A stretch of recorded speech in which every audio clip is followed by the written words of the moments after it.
중앙아시아를 포함하여 한반도 남부 일본 열도까지 광범위한 지역에서 발굴이 되고, 그리고 상당히 오랜 기간 동안 사람들이 신앙의 상징으로 사용해왔던 문양인 것입니다.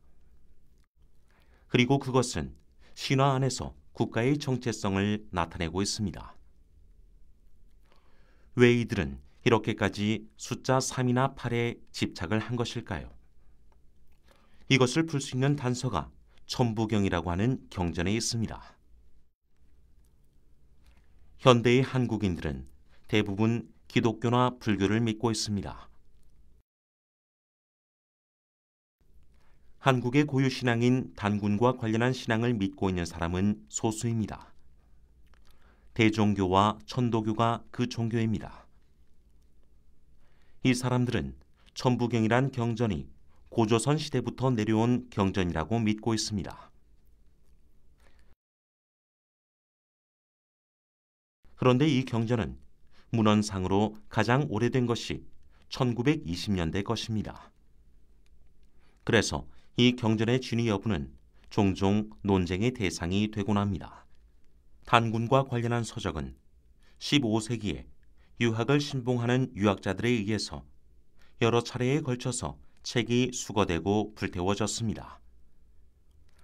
당시에 이 책을 보유하는 자는 사형을 면하지 못했습니다.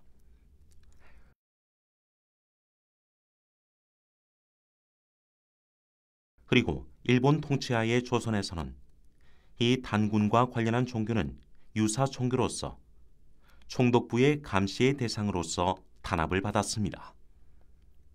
15세기 이후에 또 한 번 탄압을 받은 것이죠. 그러나 종교인들 이외에 천부경은 고대로부터 내려온 경전이 맞다고 주장하는 학자들도 있습니다. 규장각 연구원을 역임한 정경희 교수의 경우 이런 주장을 하기도 합니다.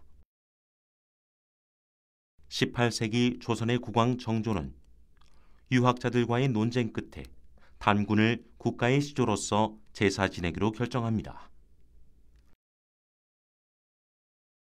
이 제문에는 이런 기록이 있습니다.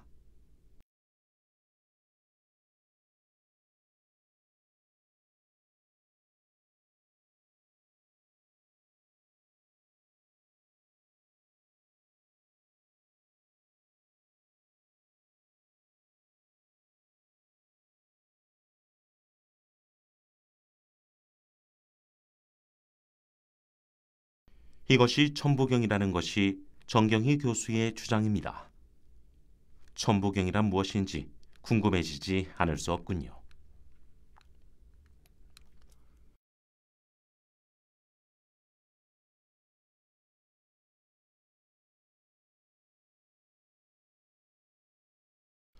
우시라 교수는 신라 복음을 가지고 천부경을 풀이하기도 합니다.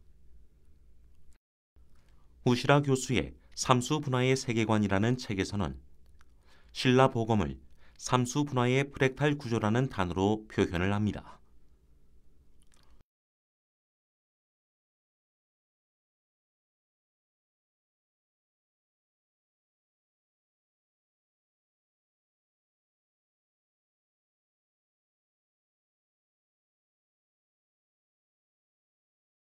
프랙탈 구조라고 하는 것은 현대의 카오스 이론에서 자주 사용되는 용어입니다. 예를 들어서 이런 선을 하나 생각해 보죠. 선 하나를 3으로 나누어서 삼각형을 세우고 그 변에 또 삼각형을 하나 세우고 이것을 무한히 반복해 봅니다. 이 선은 우리가 육안으로 볼 수 있는 종이 안에 존재하지만 수학적으로 계산하면 무한대의 길이를 가지고 있습니다. 고대인들은 이 프랙탈 구조를 중요하게 생각했다는 것이 우시라 교수의 주장입니다. 숫자 3이 무한히 반복되는 것, 그것이 국가의 상징이었던 것이죠. 정경희 교수는 이 숫자 3에 대해서 이런 설명을 합니다.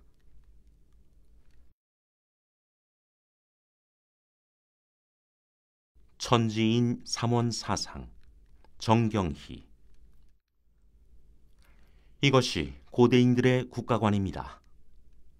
고대인들이 우리에게 국가란 무엇이다라는 것을 나타내기 위해서 하는 것이 제천의식입니다.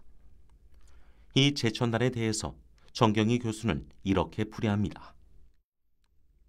둥그른 원은 하늘을 상징하는 것이고 네모는 땅을 상징하고, 그리고 이 제천단 안에 사람이 올라서는 것, 이것이 고대인들이 숫자 3을 중요하게 생각했던 이유입니다.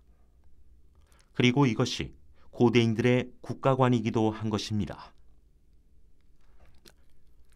사람과 하늘, 그리고 땅, 이 세 가지가 사람을 중심으로 하나가 되어지는 것, 그리고 이것이 고대인들이 세상을 바라보는 세계관이기도 했습니다.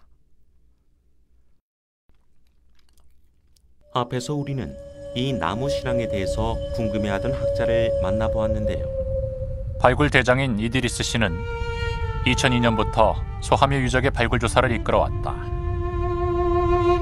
묘의 형식이나 유물을 통해 소하묘 유적이 기존 학설보다 1000년이나 앞선 4000년 전 유적이라고 밝히는 인물이기도 하다. 这个距今来讲，可以说是应该是3000年到4000年的历史。这里头它代表着什么？它表现什么？通过这个墓葬的这个进一步的发掘研究呢，可能我们能进一步的解释罗布泊地区的这个史前文化的这个很多谜，早期人类的这个宗教、它的祭祀、它的农业、它的畜牧业，所以这次是小河墓地的这个发掘呀，任务也是比较艰巨的。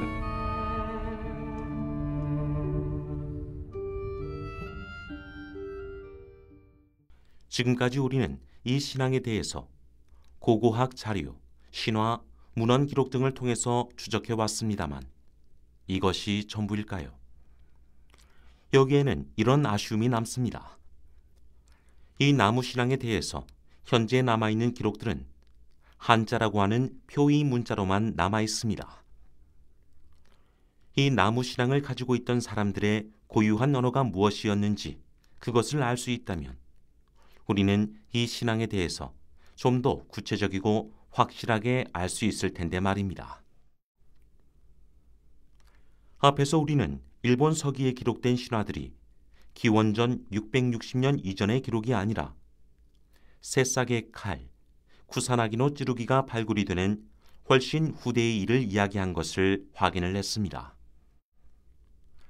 이 일본 서기 안에 가야인들이 외의 땅을 정벌한 이야기를 모티브로 창작된 신무동정기에는 이런 재미난 이야기가 있습니다. 처음 공사위 전투에서 어떤 사람이 나무에 숨어 난을 면한 일이 있었다. 그래서 그 나무를 가리키면서 이 나무의 은혜는 어머니 은혜와 같다고 말하였다. 그래서 당시 사람들이 그 땅을 모목읍이라고 불렀다. 일본 서기 신대기는 창작된 가공의 기록입니다.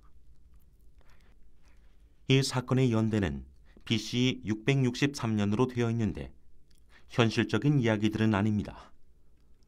다만 가공의 이야기들을 만들 때에는 사실을 재료로 사용해서 만드는 경우가 많습니다. 여기에서도 나무 뒤에 숨어서 난을 면했다. 이런 것은 이 나무의 진짜 유래를 숨기기 위한 것이고 진짜 역사는 일본 서기가 만들어질 8세기 초 일본의 어떤 지역의 이름이 모목이라고 하는 표의 문자로 표현되었다는 것이 사실일 것입니다. 이 모목을 경상도 사투리로 읽어봅니다. 오마니 남구, 대략 이렇게 될까요? 일본 서기 신무동정기 무오년 기사에는 이런 이야기가 이어집니다. 지금 사람들이 오모녹이라고 하는 것은 말이 변한 것이다. 일본어로 어머니는 하하 오카상이라고 합니다. 나무는 키라고 합니다.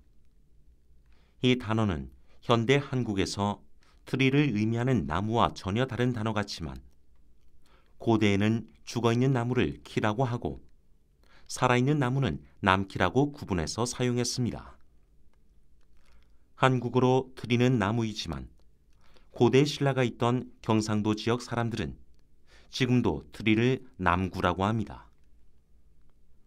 현대에는 한국과 일본이 분리되어져 있지만 고대에는 살아있는 나무를 지칭하는 단어가 남기였습니다. 일본 서기 저자는 모목을 오모노키라고 읽는 것이 음이 변해서 그렇다고 눈에 뻔히 보이는 거짓말을 합니다. 음이 변한 것이 아니라 오히려 원래의 음이 원형이 유지가 된 것이라고 봐야겠죠. 그러면 우리가 지금까지 보아왔던 대륙에서 한반도로 그리고 열도로 사람들이 이동하면서 이 신앙을 유지했던 사람들이 자신들의 고유한 언어로 이 신앙을 어머니 나무라고 하는 신앙으로 표현했다는 것을 알 수 있습니다. 그렇습니다. 우리가 지금까지 살펴본 이 나무 신앙을 가지고 있었던 사람들은 이 나무가 어머니, 즉 생명을 탄생시키는 존재였던 것입니다. 그리고 그 당시의 언어였던 어머니 키는 현대 한국어에 그 흔적을 남겼습니다.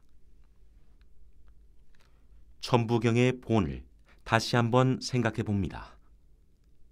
가장 중요한 것은 하늘도 아니고 땅도 아니고 사람, 즉 생명이었습니다.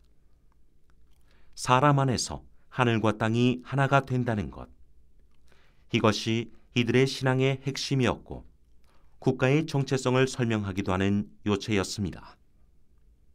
그리고 그것은 마치 어머니가 생명을 잉태하는 과정처럼 고대인들에게는 신성한 일이었을 것입니다.